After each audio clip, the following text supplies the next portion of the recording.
Muling inatake ng Russia ang bayan ng Kharkiv at Chuhuyev sa Ukraine. Mahigit 60 individual ang kumpirmadong nasugatan ng tamaan ng drone missiles ang ilang residential buildings sa nasabing mga lugar.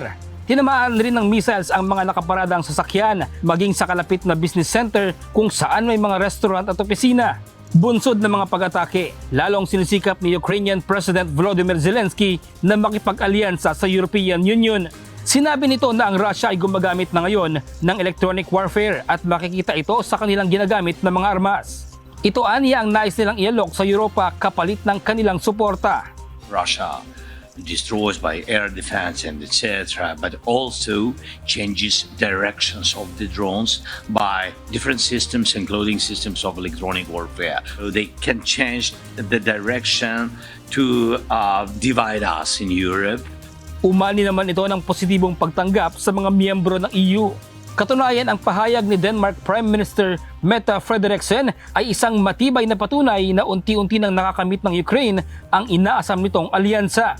Ayon sa Danish leader, kailangan nilang sumabay sa agresyon ng Russia sa pamamagitan ng paggamit ng mas makabagong teknolohiya pagdating sa pakikipaglaban at dito nila mas kailangan ang Ukraine.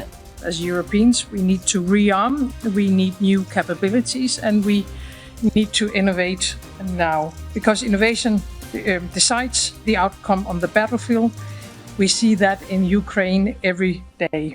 Ukraine needs Europe, and just as important, Europe now needs Ukraine. In my opinion, it is quite simple. Europe cannot rearm effectively without Ukraine. And our support to Ukraine is not charity, it is self-defense. Isang hakbang ito patungo sa minimithi ng Ukraine na membership sa North Atlantic Treaty Organization o NATO.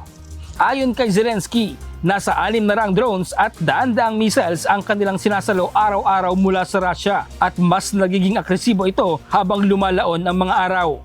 Babala ni Zelensky na kung hindi mapipigilan ang Russia, hindi lang Ukraine ang pupuntiryahin nito kundi maging ang iba pang bansa sa Europa. Bradley Robuza, UNTV News and Rescue. Diyos ang aming sandigan, serbisyo publiko ang aming pinahalagahan.